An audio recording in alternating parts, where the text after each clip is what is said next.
Galaxy News Hour live. निर्वाचन भनेको प्रतिस्पर्धाको समय हो। सत्ता राजनीतिमा तीव्र प्रतिस्पर्धा हुने भएकोले दलहरूबीच आरोप प्रत्यारोप र घोचपेच स्वाभाविक मानिन्छ जबसम्म मर्यादित भाषाको प्रयोग हुन्छ। तर जिम्मेवार दलका शीर्ष नेता भने क्षुद्र वचन बोलेर एकअर्कालाई खुइल्याउने होडबाजी गरिरहेका छन्। प्रतिस्पर्धी दलप्रति कटाक्ष गर्ने क्रममा निकृष्ट भाषा प्रयोग गर्ने सूचीमा एमाले अध्यक्ष केपी ओली सबैभन्दा अगाडि छन्। काङ्ग्रेसको घोषणापत्रमा टिप्पणी गर्ने क्रममा ओलीले आज अमर्यादित भाषाको प्रयोग मात्र गरेका छैनन्, घृणा फैलाउने अभिव्यक्ति समेत दिएका छन्। अरू दललाई चिड्याउने ओलीको कटु वचनले आफै ओज घटाउने काम गरेको छ। निर्वाचन आचार संहिताले कार्यकर्तालाई उत्तेजित पार्ने र घृणा फैलाउने अभिव्यक्ति दिन निषेधित गरेको छ। यद्यपि दलका नेताहरू प्रतिशोधपूर्ण र द्वेषपूर्ण भाषा यसरी प्रयोग गरिरहेका छन् कि मानौ यसले नै मतदाताको मन जित्न सकिन्छ। प्रतिस्पर्धी दललाई कर्कश र अप्रिय वचन प्रहार गर्दा केही बेर कार्यकर्ताका ताली त पाइएला, तर यसले आम नागरिकलाई दिने सन्देश भने कदापि ग्राह्य हुन्न। ग्यालेक्सी न्युज आवरमा आज एमाले अध्यक्ष ओलीले काङ्ग्रेसको घोषणापत्रमा गरेको टिप्पणी र काङ्ग्रेस महामन्त्रीको जवाफ अनि नेतामा झाँगिएको आफन्तवादको चिरफार गर्नेछौँ।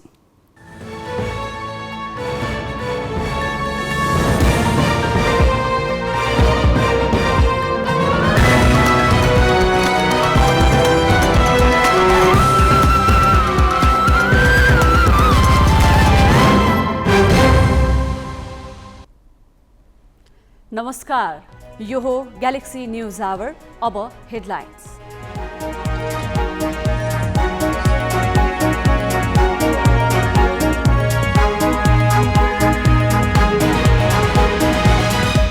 स्थानीय तह निर्वाचनमा 1.5 लाख उम्मेद्वार प्रतिस्पर्धामा। गठबन्धनको कारण महिलाको लागि छुट्याइएको पदमा समेत पुरुषकै वर्चस्व। एमाले अध्यक्ष ओलीले सार्वजनिक मञ्चबाटै दिए द्वेषपूर्ण अभिव्यक्ति। काङ्ग्रेसको घोषणापत्रलाई पागल प्रलापको संज्ञा। काङ्ग्रेस भन्छ ओहदाको हेक्का राख।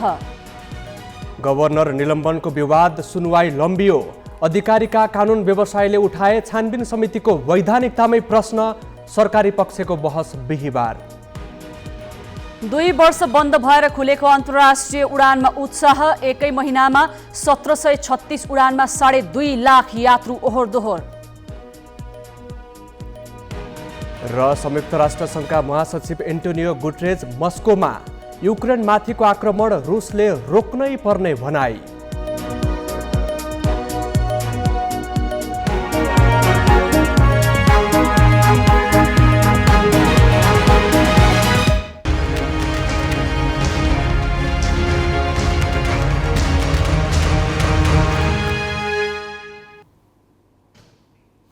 एमाले अध्यक्ष केपी शर्मा ओलीले सत्ता गठबन्धनमा आबद्ध दलको छितो काट्न छोडेका छैनन्।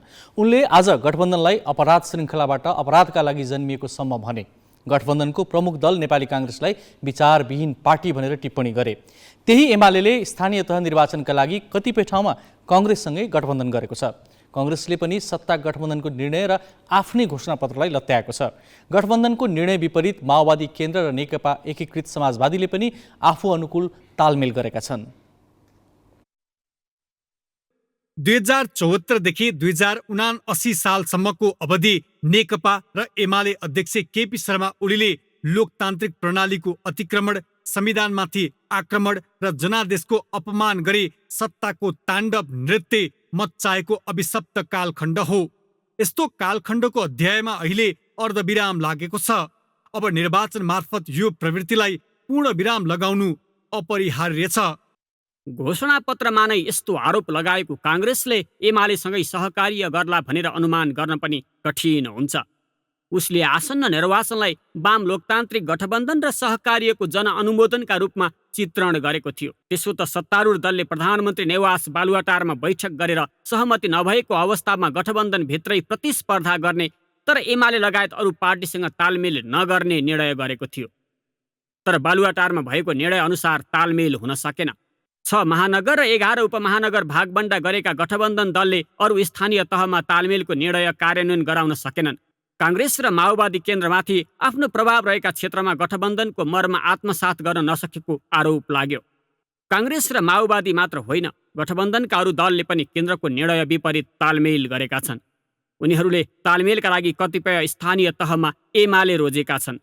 देशव्यापी रूपमा भएको गठबन्धनको आजका अवस्थालाई हेर्दा हामी गम्भीर समीक्षा गर्नुपर्ने, गम्भीरतापूर्वक माओवादी केन्द्र, नेपाली कङ्ग्रेस र हाम्रो सम्बन्ध र भविष्यसम्म जाने बाटोको बारेमा पुनर्विचार गर्नुपर्ने र यसलाई सुदृढ बनाउनको निम्ति विशेष कार्ययोजनाका साथ अगाडि लाग्नुपर्ने बाटो यसले हामीलाई देखाएको छ। एमालेबाट फुटेर नयाँ पार्टी बन्न सङ्घर्ष गरिरहेको एकीकृत समाजवादी यो चुनावबाट दलका रूपमा अनुमोदित हुने तयारीमा छ। उसको मुख्य ध्याउन्न एमालेको आकार घटाउनु हो। तर हुम्लाको चङ्खेली गाउँपालिकामा एकीकृत समाजवादीले एमालेसँगै तालमेल गर्यो। चङ्खेलीको अध्यक्षमा एमालेबाट विमला कुमारी शाही र उपाध्यक्षमा समाजवादीबाट प्रेमकला शाहीले उम्मेदवारी दिएका छन्। एमाले अध्यक्ष ओलीको गृह जिल्ला झापाको कचनकबलमा काङ्ग्रेसले एमालेसँगै तालमेल गरेको छ। कचनकबल राप्रपा अध्यक्ष राजेन्द्र लिङदेनको प्रभाव क्षेत्र हो। रोल्पा सशस्त्र सङ्घर्षदेखि नै माओवादीको प्रभाव क्षेत्र हो। संविधान सभाको निर्वाचनदेखि अपराजित भएकाले माओवादीले त्यहाँ अरू दललाई छाड्न मानेन। माओवादीले हराउन भनेर माडी गाउँपालिकामा काङ्ग्रेस र एमाले गठबन्धन गरेका छन्। अध्यक्षमा एमालेका विजय घरती मगर र उपाध्यक्षमा काङ्ग्रेसका नवराज डाँगी उम्मेदवार बनेका छन्। रोल्पाकै सुनसहरी गाउँपालिकामा काङ्ग्रेस, एमाले र नेत्रविक्रम चन्द समूहले सहकार्य गरेका छन्। सल्यानको कुमाख र भोजपुरको आमचोक गाउँपालिकाका वडामा पनि काङ्ग्रेसले एमालेसँगै तालमेल गरेको छ। अब गठबन्धनको सन्दर्भमा अब सम्भावना त हामीले त धेरैचोटि कोसिस पनि गरेको हो। हामीलाई पार्टी सेन्टरले, प्रदेशले, त्यसपछि गएर जिल्लाले पनि हामीलाई धेरैचोटि सर्कुलर गर्यो। हामी मिटिङ पनि बस्यौँ विभिन्न दलहरूसँग। यद्यपि हाम्रो गठबन्धनको कुराहरू दलहरूका आफ्नो आफ्नो महत्त्वाकांक्षाका कारण सफल हुन सकेन सल्यान जिल्लामा। संसद विघटन प्रकरण यता माओवादी अध्यक्ष पुष्पकमल दाहाल र एमाले अध्यक्ष ओली एक अर्का विरुद्ध निकै निम्न स्तरको गाली बर्साइरहेका छन्। दुई अध्यक्षले न्यूनतम राजनीतिक संस्कार समेत बिर्सिरहँदा प्युठानको झिमरुक गाउँपालिकामा भने माओवादी र एमाले मिलेर उम्मेदवारी दिएका छन्। गठबन्धनको घटक राष्ट्रिय जनमोर्चाले गाउँपालिका अध्यक्ष नदिएपछि माओवादी एमालेसँग तालमेलको हात बढाउन पुगेको हो। 5 दलीय गठबन्धन नै सहित थप चाहिँ 5 दलीय गठबन्धनभित्र नभए पनि विप्लव लगायत शक्तिलाई पनि लिएर एमाले जसरी भए पनि चाहिँ निषेध गर्नुपर्छ भन्ने हाम्रो साझा सहमति भयो। त्यसै अन्तर्गत हामीले अलग अलग हामी जाँदाखेरि एमाले जित्ने ठाउँहरूमा हाम्रो चाहिँ गठबन्धन अगाडि बढेको छ। बाँकी एमाले नजितेर नेपाली कङ्ग्रेस, माओवादी केन्द्र, राष्ट्रिय जनमोर्चा जित्ने ठाउँहरूमा सकिन्छ भने हामीले साझा सहमति गरेर जाउँ, होइन भने चाहिँ एमाले नआउने निश्चित भएको ठाउँहरूमा हामी एक आपसमा पनि केही ठाउँहरूमा नेपाली कङ्ग्रेस र माओवादी, केही ठाउँमा राष्ट्रिय जनमोर्चा र नेपाली कङ्ग्रेस, केही ठाउँमा चाहिँ राजमो र चाहिँ माओवादी, यो बिचमा चाहिँ हामीले स्वस्थ प्रतिस्पर्धा गरेर जाने। दलहरूबीच गठबन्धन अस्वाभाविक होइन, तर दलहरूले अहिले विचार र सिद्धान्त मिलेर भन्दा पनि आफ्नो स्वार्थ अनुसार गठबन्धन गरिरहेका हुन्। स्थान अनुसार फरक फरक पार्टीबीचको तालमेलबाट यही पुष्टि भएको छ। सल्यानबाट आशिष केसी, उदयपुरबाट अभिमन्यु लामिछाने र प्युठानबाट राजेश जीसीको सहयोगमा अक्षर काका, ग्यालेक्सी फोके, काठमाडौँ। वैशाख 30 गते हुने स्थानीय तह निर्वाचनमा पोखरा महानगरपालिकाको नेतृत्व लिन ठूला दलका नेताहरूकै हानाथाप निकै रोचक बनेको छ। केही दिनदेखि निरन्तर बैठकमा बसेका सत्ता गठबन्धन र नेकपा एमाले उम्मेदवार सिफारिसमै निकै समस्या झेल्नु पर्यो। 3 जनाको नाम सिफारिस गर्नुपर्नेमा 12 जनाको नाम केन्द्रमा पठाइयो। अन्तिम समयमा काङ्ग्रेस र एमाले उम्मेदवार फेरेपछि देशव्यापी चर्चाको विषय बन्यो। एमाले गण्डकीमा 2 नेता प्रचार विभाग प्रमुख पृथ्वी सुब्बा गुरुङ र संगठन विभाग प्रमुख खगराज अधिकारी बीच पुरानो टसल छ। आसन्न निर्वाचनका लागि टिकट वितरणमा पनि उनीहरू बीचको जुङ्गाको लडाईँ छरपष्ट भयो। अधिकारीले कृष्ण थापालाई अगाडि बढाउने प्रयास गरेपछि गुरुङले सचिवालय बैठकबाटै प्रदेशसभा सदस्यलाई टिकट नदिने निर्णय गराए। त्यस लगत्तै एमाले केन्द्रीय कमिटीले नेता दीपक पौडेललाई टिकट दिने निर्णय गर्यो। निर्णय भएको केही घण्टा नबित्दै पौडेलको सिक्री चोरीको भिडियो सार्वजनिक गरियो। भिडियो बाहिरिएसँगै पौडेलबाट खोसेर मनोनयन दर्ता गर्ने अन्तिम घडीमा कृष्ण थापाकै हातमा टिकट थमाइयो। उम्मेद्वार नबन्ने उद्घोष गरेकी राष्ट्रपतिकी मितिनी तत्कालीन उपप्रमुख मन्जु गुरुङलाई पुनः टिकट दिइयो। यसले एमालेमा थप असन्तुष्टि बढायो। नेकपा एमाले नेपालको सबैभन्दा ठुलो पार्टी हो, सबैभन्दा जनआधारित पार्टी हो।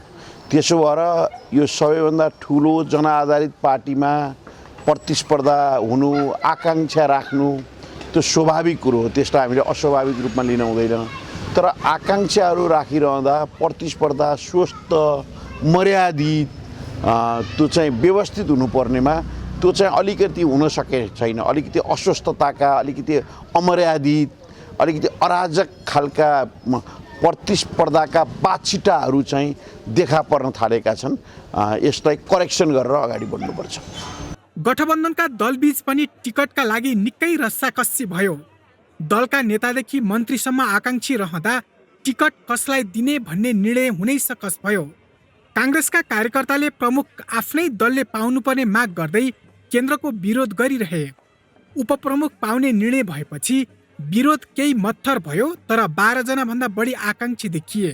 एक दिन अघि सुरेन्द्रमान बिजुच्छेको नाम अघि आयो, तर मनोनयनको अन्तिम समयमा बिजुच्छेको नाम हटाएर कोपिला राणाभाटको नाम राखिएपछि असन्तुष्टि थप चुलियो। पोखराका नेवार समुदायलाई काङ्ग्रेसले सधैँ धोका दिने गरेको बिजुच्छे बताउँछन्। किन भन्दाखेरि ल मलाई टिकट पायो भनेर होइन, सबै हर्षका साथ अगाडि बढ्यौँ। तर लास्टमा आएर जुन चाहिँ फेरि कोपिला राणाभाटको नाम आयो रे भन्दाखेरि यो के छ भन्दाखेरि यसमा वास्तवमा भन्दाखेरि कहाँ केही कमजोरी जस्तै देखियो कि। किन भन्दाखेरि हाम्रो काङ्ग्रेस पार्टी भनेको त एउटा ठुलो पार्टी हो, एउटा महत्त्वपूर्ण पार्टी हो होइन। अब यो एकै मिनटमा फेरबदल हुने कुराले गर्दाखेरि कहाँ अब भनौँ न एउटा कुरो के छ भन्दाखेरि अब मैले सुन्नमा आयो अब यसमा चाहिँ महिलाहरू नै चाहिन्छ होइन, महिलालाई दिनुपर्छ भन्ने पनि केही आवाज आयो अरे।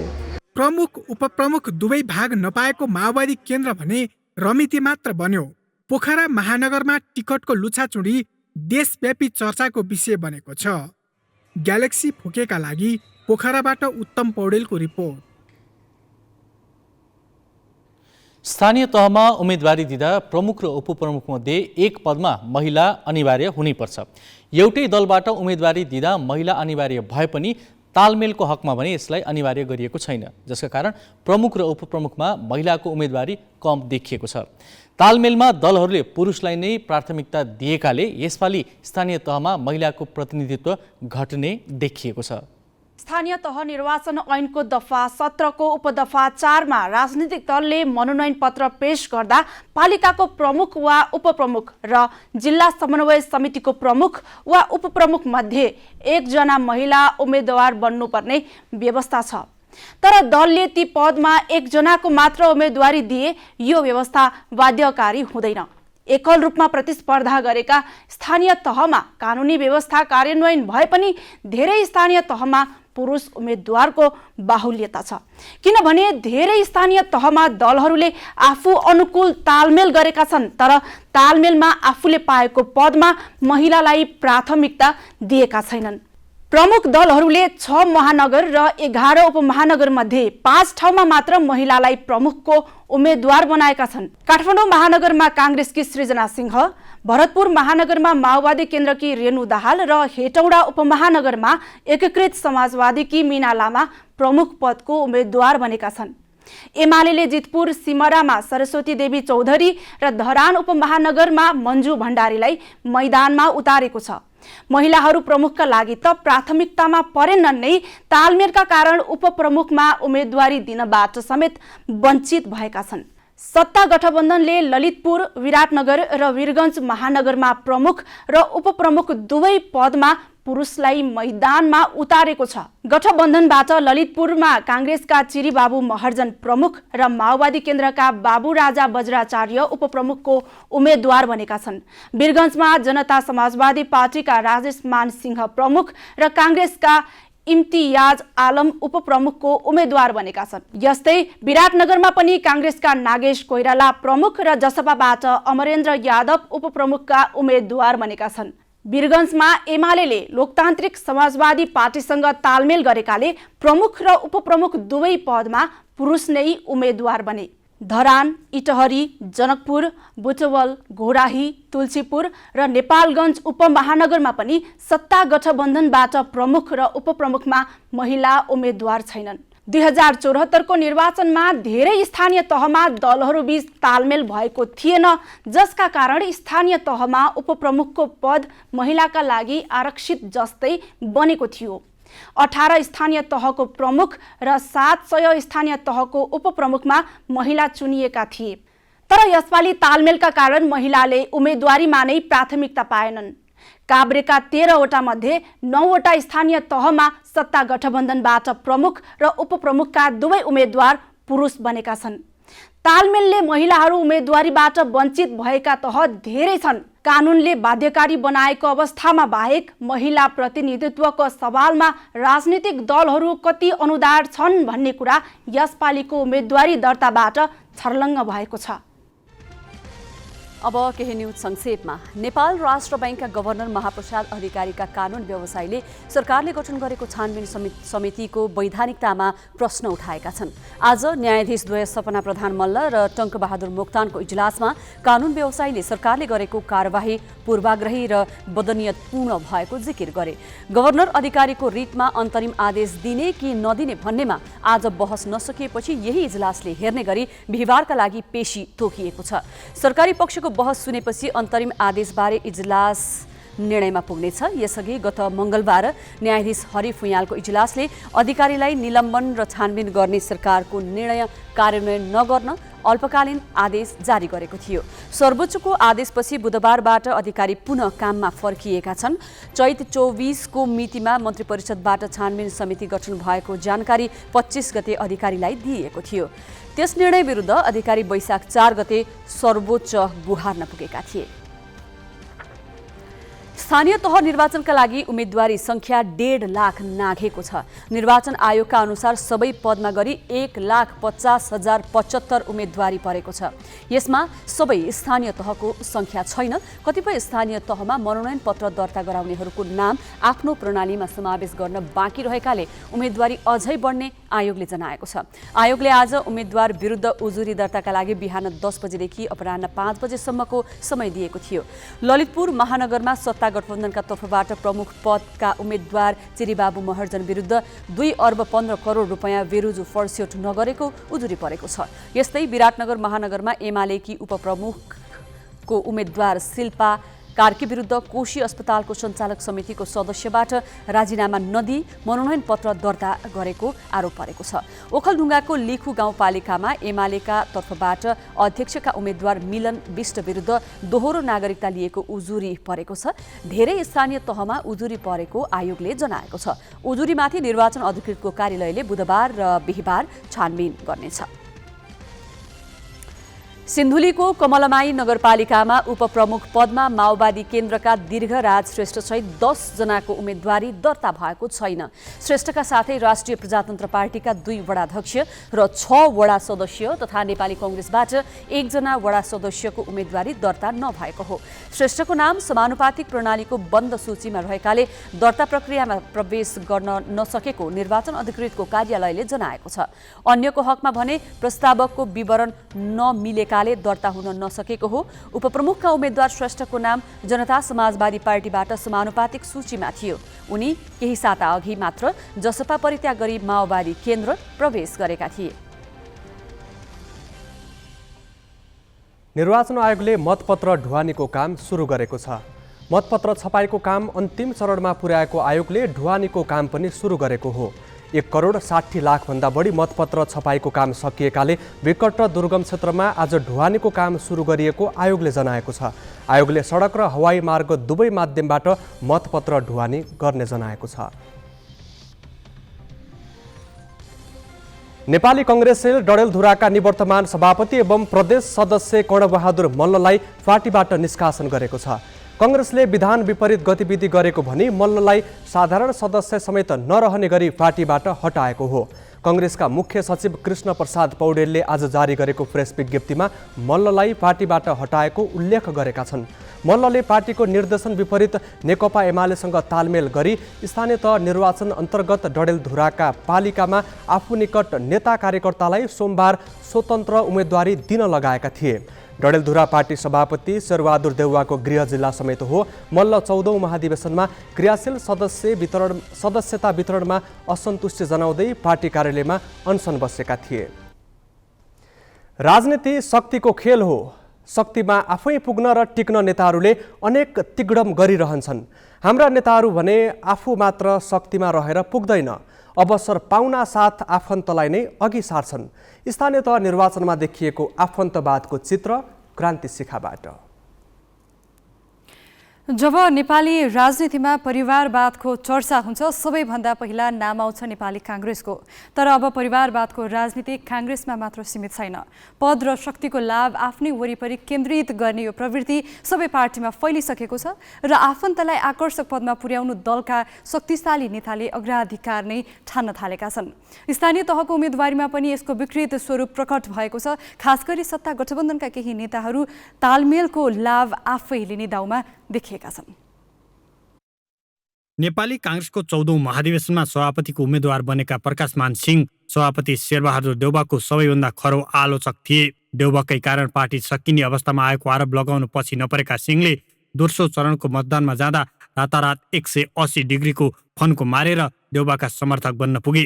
त्यतिखेर देउवालाई सहयोग गर्दा सिंहले व्यापक आलोचना खेपेका थिए। देउवाले त्यसको गुण अहिले तिरेका छन्। प्रकाशमान पत्नी सिर्जनालाई देशकै सर्वाधिक आकर्षक स्थानीय तह काठमाडौँ महानगर प्रमुखको उम्मेद्वार बनाइदिएर त्यही कारण अहिले सिर्जनालाई पारिवारिक विरासतको लाभ उठाउन मात्र आएकी होइन भनेर पाइलै पछि स्पष्टीकरण दिनु परेको छ। सिर्जना सिंह भनेको म गणेशमान सिंहको बुहारी पनि हो, म मङ्गलादेवी सिंहको बुहारी पनि हो, म प्रकाशमान सिंहको बुहारी पनि हो। यो कहीँ लुकाएर लुक्ने कुरा म प्रकाशमान सिंहको श्रीमती पनि हो। यो कहीँ लुकाएर छिपाएर छिप्ने कुरा होइन। तर म प्रकाशमान सिंहलाई चिन्नुभन्दा अगाडि मेरो आफ्नै राजनीतिक योगदान धेरै छ। मैले यो देशमा प्रजातन्त्र ल्याउन, महिलाहरूको उत्थान गर्न यो सबै मैले मैले धेरै सङ्घर्ष गरेको छु। मैले हनुमान ढोकाको छिरी धेरै मैले कटाएको छु। मैले यो प्रजातन्त्र ल्याउन मेरो धेरै आफ्नै योगदान छ। मैले बिहा गरिसकेपछि मैले राजनीति मैले छोडेको छैन। राजनीति छोडेको छैन, त्यही हो कि मैले राजनीतिमा मैले कुनै पनि पद चाहिँ मैले लिएर बसेको थिइनँ। यस अभिव्यक्तिले के पनि बुझिन्छ भने लोकतन्त्रको लाभलाई परिवारभित्रै सीमित पार्ने आफ्ना व्यवहार पार्टी पङ्क्ति र मतदातालाई मन परेको छैन भन्ने स्वयं नेताहरूलाई पनि थाहा छ। तैपनि उनीहरू आफू र आफ्नो परिवारभन्दा टाढा हेर्न सकिरहेका छैनन्। अहिलेको गठबन्धनको पक्षमा दृढतापूर्वक उभिएका प्राय नेताका आफ्नै स्वार्थ छन्। स्थानीय तहको मात्र नभई प्रदेश र प्रतिनिधि सभाका आउँदा चुनावमा समेत आफू सहित केही आफन्तको राजनैतिक सुरक्षाका लागि तालमेल र गठजोड कायमै राख्न चाहन्छन्। भलै उनीहरूले विभिन्न सिद्धान्त र मतभेदको लेप लगाउन अनेक तर्क गरिरहेका छन्। केन्द्रबाटै निर्देशन दिइरहेका छन्। अहिलेसम्म अझ बिहान एकजना गठबन्धनको 5 पार्टीका एक पार्टीका नेताले भने पनि हामी वास्तवमा सफल भन्ने नै छ। मैले पनि यहाँहरूलाई सफलताको सन्देश दिन चाहन्छु। अब अझ अगाडि बढ्दै जान्छ। राम्रो अवसर सामुन्ने आउने बित्तिकै आफन्तलाई नै सम्झिने यो प्रवृत्ति स्थानीय तहको उम्मेदवारीदेखि पार्टीको समानुपातिक सूची र हालै राष्ट्रिय सभामा माओवादी अध्यक्ष पुष्पकमल दाहालले आफ्नै भाइ नारायण दाहाललाई पठाएसम्मका घटना हेर्दा जतिसुकै क्रान्तिकारी नारा लगाए पनि नेताहरू परिवारभन्दा बाहिर निस्कन नचाहेको स्पष्ट हुन्छ। आफूलाई लोकतन्त्रको खम्बा भन्ने काङ्ग्रेसदेखि अग्रगमनका नारा बोक्ने दलहरूमा देखिएको यस प्रकारको वंशवाद र परिवारवादको विस्तारले लोकतन्त्रको भावी स्वरूप कस्तो होला? अङ्गराज न्यौपाने, ग्यालेक्सी फोके, काठमाडौँ। दक्षिण एसियामै बदनामी कमाएको राजनीतिमा परिवारवादले नेपालमा समेत नराम्रोसँग जरा गाडेको छ। पदमा आफू बस्ने र शक्ति आफ्नो परिवारभन्दा बाहिर जान नदिन स्थानीय तहको निर्वाचनमा पनि ठुला दलका शक्तिशाली नेताले आफन्तलाई अघि सारेका छन्। अझ गठबन्धनको फाइदा पनि सीमित नेताले आफै उठाउन खोजेका छन्। हेरौँ ग्यालेक्सी संवाददाता पवन पौडेलको यो प्रस्तुति। पुष्पकमल दाहाल राजाका छोरा नै राजा हुने वंशवादी राजनीतिका विरुद्ध जनताका छोराछोरीलाई हतियार उठाउन लगाएका माओवादी अध्यक्ष पुष्पकमल दाहालले आफ्नी छोरी रेणु दाहाललाई शासन सत्तामा स्थापित गर्न केसम्म गरेनन्। 70 को दोस्रो संविधान सभा चुनावमा काठमाडौँ क्षेत्र नम्बर 1 को सांसद बनाउन खोजे, त्यसमा पराजित भइन्। त्यसपछि चितवनको भरतपुरमा मेयर बनाउन अनेक खेलखण्ड गरे। अघिल्लो चुनावमा मत गर्न सकिने लाग्दा हार्ने देखेपछि माओवादी कार्यकर्ताले मतपत्र च्यातेर पुनः मतदान गराइयो। निर्वाचन आयोग समेत त्यसमा सहयोगी बन्यो। अहिले काङ्ग्रेसभित्रको चर्को असन्तुष्टिका बावजुद सत्ता गठबन्धनका तर्फबाट त्यही पदमा टिकट दिलाएर छाडे दाहालले। प्रकाशमान सिंह। काङ्ग्रेस नेता प्रकाशमान सिंहकी श्रीमती सृजना सिंह अहिले श्रीमानसँगै ससुरा गणेशमान सिंहको विरासतलाई समेत बोकेर चुनावी मैदानमा होमेकी छन्। काठमाडौँ महानगरका प्रमुखका लागि उनले टिकट पाउनुका पछाडि काङ्ग्रेसको 14औं महाधिवेशनमा सभापतिका उम्मेद्वार प्रकाशमानले एकाएक शेरबहादुर देउवालाई समर्थन गर्नुलाई मुख्य निर्णायक मोड मानिएको छ। टिकट दिलाउन प्रकाशमानले जुन खालको भूमिका खेले त्यो सृजनाको विद्यार्थी कालदेखिको राजनीतिक सक्रियताको अवमूल्यन गर्ने खालको छ। बालकृष्ण खाँड। सत्ता गठबन्धनबाट काङ्ग्रेसमा परिवारवादको अर्को फाइदा गृहमन्त्री बालकृष्ण खाँडका भाइ रामकृष्णले पाएका छन्। दाइकी सहयोगमा पार्टीको रूपन्देही सभापति निर्वाचित रामकृष्णले तिलोत्तमा नगरपालिकाको मेयरको टिकट समेत हात पारेका छन्। गएको चुनावमा एमालेसँग पराजित उनलाई यसपालि सत्ता गठबन्धनको लाभ उठाउने अवसर मिलेको छ। उपेन्द्र यादव। तराईमा बढी पकड जमाएको मधेसी जनाधिकार फोरम र नयाँ शक्ति पार्टीसँग एकीकरण पश्चात बनेको जनता समाजवादी पार्टीले पनि परिवारवादतर्फको यात्रा अघि बढाएको छ। अध्यक्ष उपेन्द्र यादवले पार्टीको हर्ताकर्ता भएको मौका पाएर देशको ठूलो महानगर मध्येको एक विराटनगरको उपप्रमुखको टिकट आफ्नै छोरा अमरेन्द्रलाई दिलाएका छन्। राजनीतिमा खासै नाम नसुनिएका अमरेन्द्रले टिकट पाउनुमा शक्तिशाली पिताकै हात रहेकोमा कुनै शङ्का छैन र उनले पनि गठबन्धनकै फाइदा उठाउन खोजेको देखिएको छ। मध्य प्रदेशका मुख्यमन्त्री लालबाबु राउत पनि के कम। जसपा नेता राउतले पर्साको जगन्नाथपुर गाउँपालिकाको उपाध्यक्षमा आफ्नै पत्नी जलेखा खातुनलाई उम्मेद्वार बनाएर परिवारवादको अर्को उदाहरण प्रस्तुत गरेका छन्। स्थानीय चुनावदेखि हरेक पटकका अवसरमा आफ्नै परिवारका सदस्य र आफन्तलाई अघि सार्ने प्रवृत्तिले नयाँ संविधान र व्यवस्थामा कस्तो असर पार्ला त? यो प्रश्न हामीले प्राध्यापक तथा राजनीतिक विश्लेषक राजेश गौतमलाई सोधेका छौँ। गठबन्धन भनियो तर गठबन्धन राजनैतिक उद्देश्यले भन्दा पनि बढ्ता पारिवारिक रूपबाट आफ्ना व्यक्तिहरूलाई अगाडि बढाउने आधारमा गठबन्धनको स्वरूप देखियो। अहिले यदि राजनैतिक रूपबाट चाहिँ इन्सेक्युर फिल नभएको भए, राजनैतिक विचारको हिसाबले मात्र अगाडि बढ्न सक्ने भए प्रचण्डले चाहिँ म गठबन्धन नभए पनि म मेरो छोरीलाई जिताउन सक्छु भन्ने हिम्मत राख्न सक्नु पर्दथ्यो। र खास गरी परिवारवाद नेपालको परिप्रेक्ष्यमा राणा शासन पछिको हिसाबको कुरा गर्ने हो भने परिवारवाद चाहिँ यो चाहिँ 46 पछिको स्थितिमा र खास गरी अझै भन्ने हो भने 62 पछिको राजनीतिमा चाहिँ परिवारवाद नेपालमा बढी रूपबाट हाबी भयो। सैद्धान्तिक रूपबाट गठबन्धनको स्वरूप कहीँ पनि राम्रो किसिमले देखिएन। यद्यपि काङ्ग्रेस चाहिँ माओवादी चाहिँ यता समाजवादी यिनीहरू मिले तापनि अन्य ठाउँमा जुन किसिमले गठबन्धनको स्वरूपहरू देखिएको छ त्यहाँ वैचारिक विभेद अब कसैको बिचमा पनि राजनैतिक विभेदहरू रहेन। गठबन्धन कतिखेर महत्त्वपूर्ण हुन्छ भन्दा गठबन्धन सत्ता बनाउनको निम्ति, सत्ता स्थापित बनाउनको निम्ति, सत्तामा जानको निम्ति गठबन्धनको महत्त्व बेग्लै हुन्छ। तर चुनावमा जितेर आफ्नो व्यक्तिहरूलाई स्थापित गरेर अगाडि बढ्ने जुन प्रवृत्ति देखियो त्यो प्रवृत्तिले राजनैतिक दलहरू चाहिँ कमजोर हुँदै नै जान्छ। यसले भोलिको दिनहरूमा पनि राजनैतिक दल बलियो रूपबाट स्थापित हुन सक्छ भन्ने मलाई लाग्दैन। सत्ता र शक्तिमा एउटै वंश हावी भयो भनेर गणतन्त्र ल्याइयो। एउटै वर्गको हाली मुहाली तोड्न समावेशी लोकतन्त्रको अवधारणा आयो। तर दलका नेताहरू भने आफ्नो परिवारभन्दा पर हेर्न सकिरहेका छैनन्। यो अवस्था रहेसम्म लोकतन्त्र शब्दमा मात्र सीमित रहनेछ। अब पालो सही कि गलतको।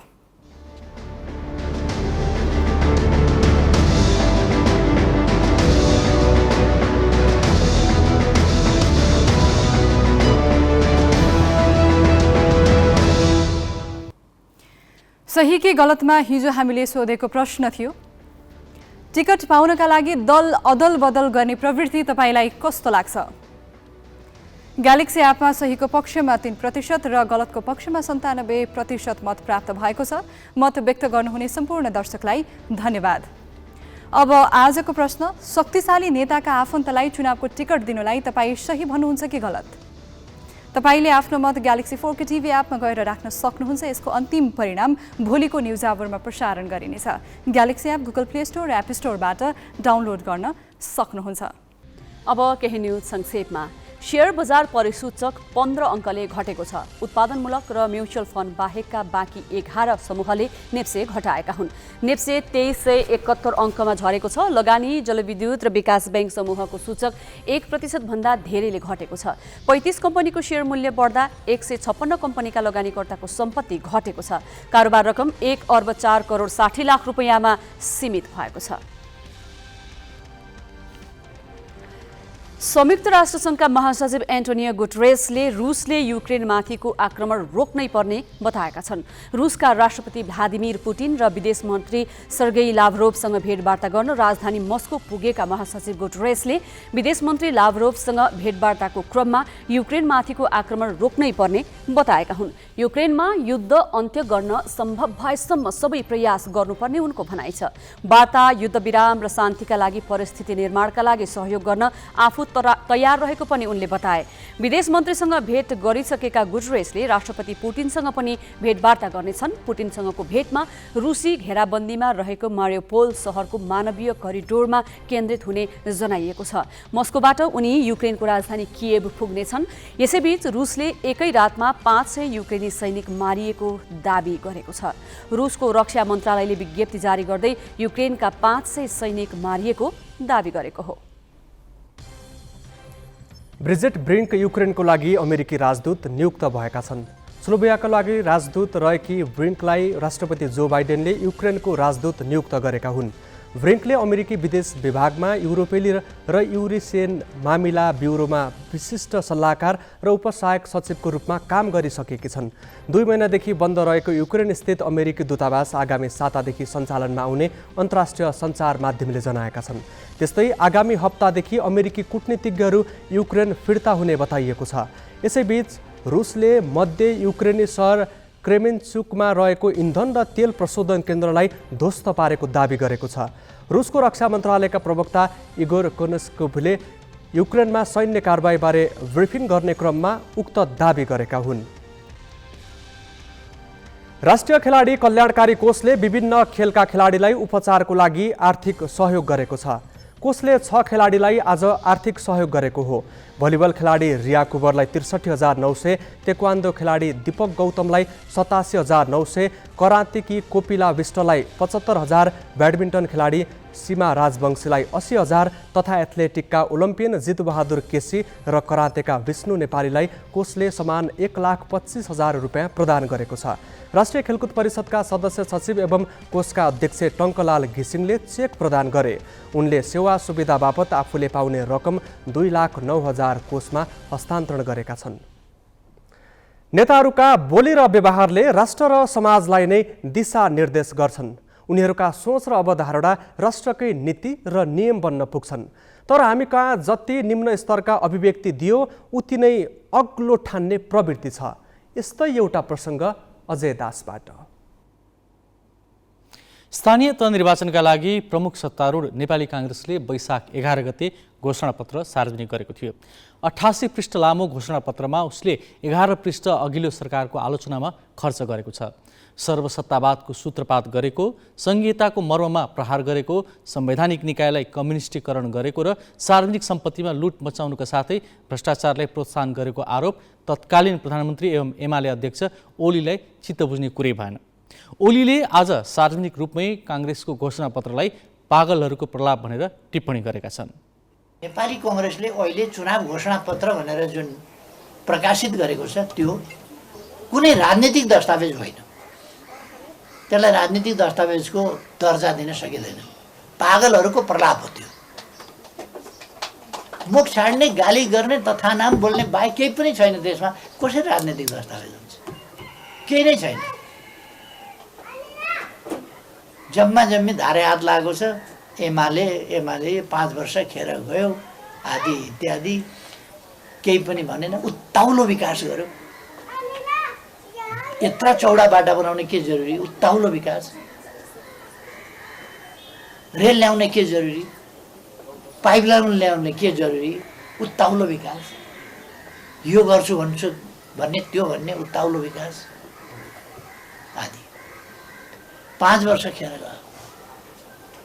यस्तै बकवास र गाली गलौजको वैयक्तिक तवरमा त्यो घोषणापत्रमा दर्जनौँ ठाउँमा व्यक्तिगत तवरमा नाम किटेर तथानाम गाली गरेको छ।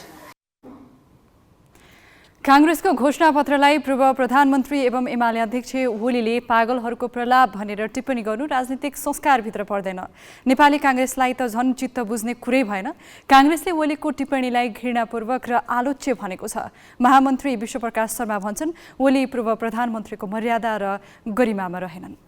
घोषणापत्रको सन्दर्भमा कुनै आलोचना उहाँले गर्नुभयो, त्यसलाई कठोरतापूर्वक गर्नुभयो भने त्यसलाई स्वागत गर्छौँ हामी। किनभने यो लोकतन्त्र जो स्थापित छ यो कुनै पनि राजनीतिक दलको कुनै पनि प्रकारका गतिविधिको बारेमा, घोषणापत्रको बारेमा, विचारको, सिद्धान्तको, दृष्टिकोणको, व्यक्तिको उम्मेदवारीको कुनै पनि विषयमा प्रशस्तै आलोचना गर्नका लागि यो लोकतान्त्रिक व्यवस्थाले अधिकार दिन्छ। तर प्रश्न आलोचनाको मात्रै हो भने स्वागतयोग्य हुन्छ, तर घृणास्पद अभिव्यक्ति हो भने त्यो आचार संहिता विपरीत हुन्छ। नेपालको संविधानले पनि त्यसलाई वर्जित गरेको छ र हामीले आफैले दलहरू सहमत भएर जे निर्वाचन आचार संहिता बनेको छ त्यो आचार संहिताले पनि कुनै दलको बारेमा कुनै पनि प्रकारको अभिव्यक्ति राख्दै गर्दा चाहिँ एउटा मर्यादित शब्द शैली हुनुपर्छ भन्ने कुरालाई भन्छ। उहाँले जसरी नेपाली काङ्ग्रेस पार्टीको घोषणापत्रको सन्दर्भमा अभिव्यक्ति राख्नु भएको छ र त्यो अभिव्यक्तिले घृणास्पद कुरालाई बढावा दिएको छ। त्यसकारणले त्यो आलोच्य मात्रै छैन, यो गम्भीर प्रश्न उठाउनु पर्ने भएको छ र प्रश्न उठाउँदै गर्दाखेरि म के पनि हेक्का राख्न सम्माननीय पूर्व प्रधानमन्त्री कमरेड केपी ओलीलाई नेपाली काङ्ग्रेस पार्टीको तर्फबाट आग्रह गर्छु भने उहाँ यो देशको पूर्व प्रधानमन्त्री हो। पूर्व प्रधानमन्त्रीले विचारको बहस गरौँ, हामी जतिको पछिल्लो पङ्क्तिका कार्यकर्ताले पनि विचारको, सिद्धान्तको, दृष्टिकोणको, कार्यक्रमको बहस गरौँ। तर कुनै राजनीतिक दलको घोषणापत्रको सन्दर्भमा अभिव्यक्ति राख्दै गर्दाखेरि चाहिँ जुन प्रकारका शब्दहरू उहाँबाट प्रयोग भएको छ यो वास्तवमा चाहिँ जिम्मेवार राजनीतिज्ञको उहाँको उचाइ जे हो, पूर्व प्रधानमन्त्रीको गरिमा हो, त्यो गरिमामा उहाँ रहनु भएन, गरिमाभन्दा ओह्रालो आउनु भएको छ। बिजनेस न्यूज का साथमा नेपा टप सब ठीक ठाक। नेपा टप सब ठीक ठाक।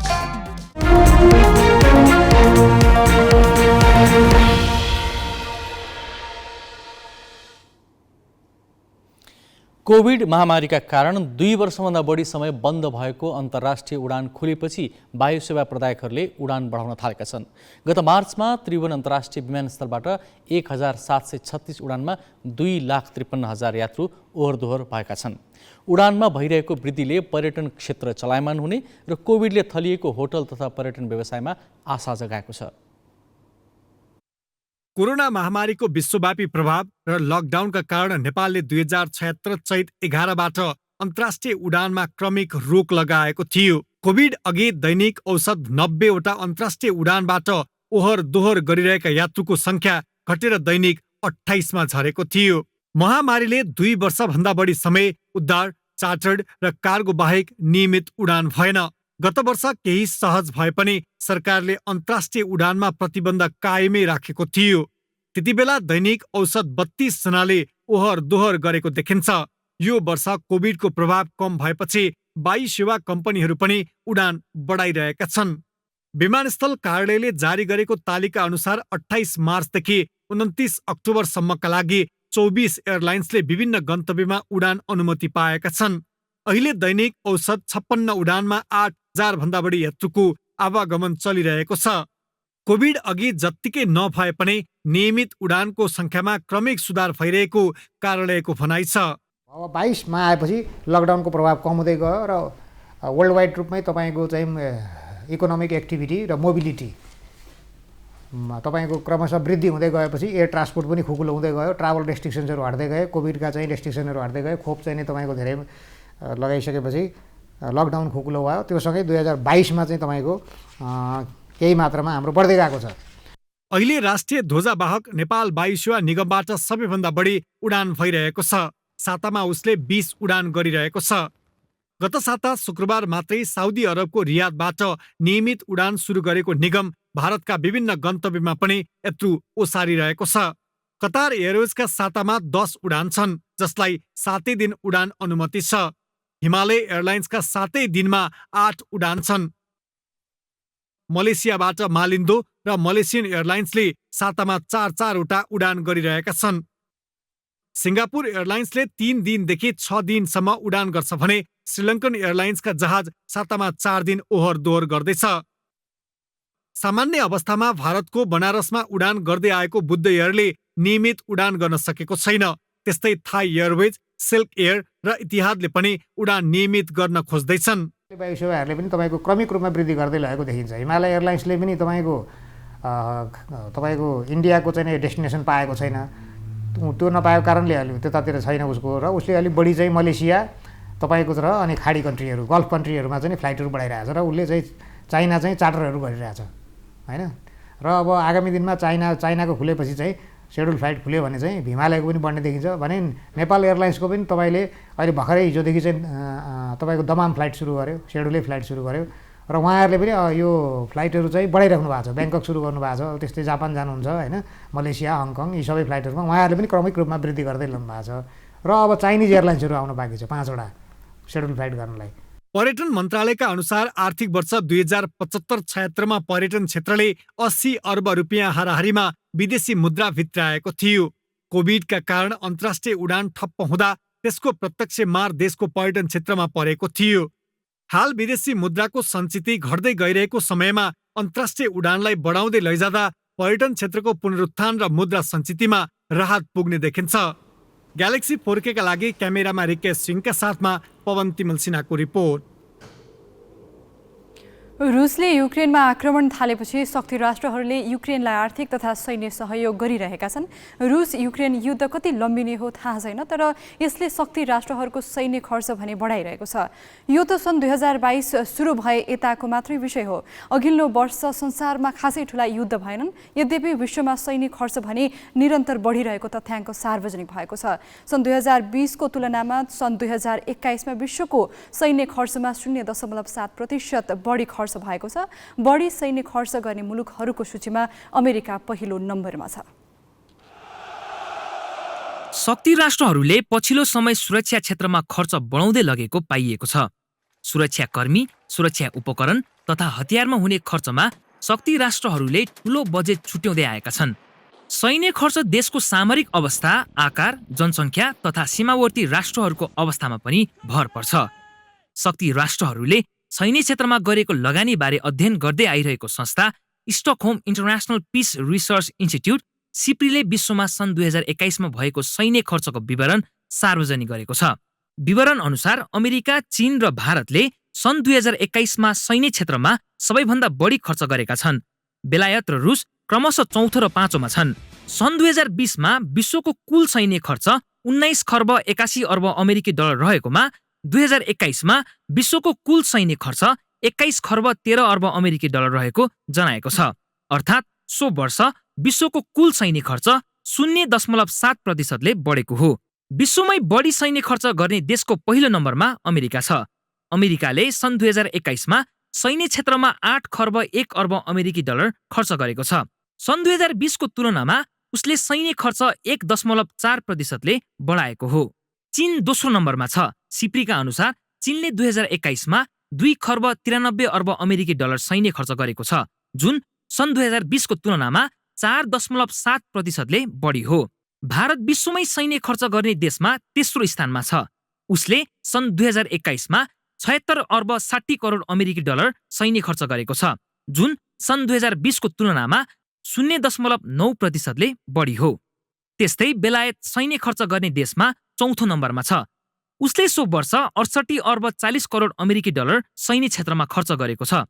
सन् 2020 को तुलनामा उसले 70%ले सैन्य खर्च बढाएको छ। यस्तै रुस पाँचौं स्थानमा छ। रुसले सन् 2021 मा 65 अर्ब 90 करोड अमेरिकी डलर सैन्य खर्च गरेको छ, जुन सन् 2020 को तुलनामा 2.9%ले बढिरहेको सिप्रीले सार्वजनिक गरेको विवरणमा उल्लेख छ। हामी ग्यालेक्सी न्यूज आवरको अन्त्यमा छौं। जाँदा जाँदै हेडलाइन्स।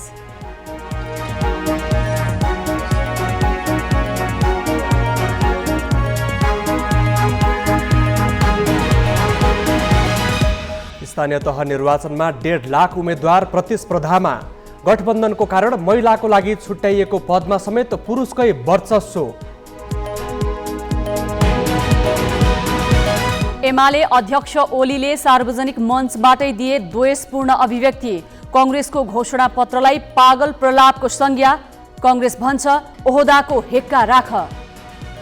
गभर्नर निलम्बनको विवाद सुनवाई लम्बियो।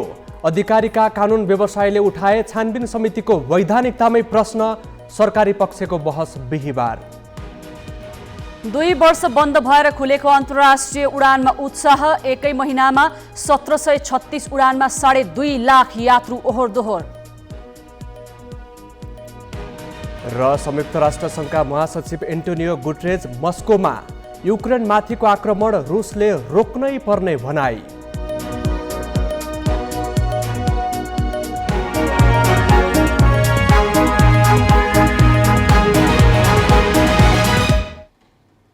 आजलाई ग्यालेक्सी न्युज आवर सकियो। नमस्ते।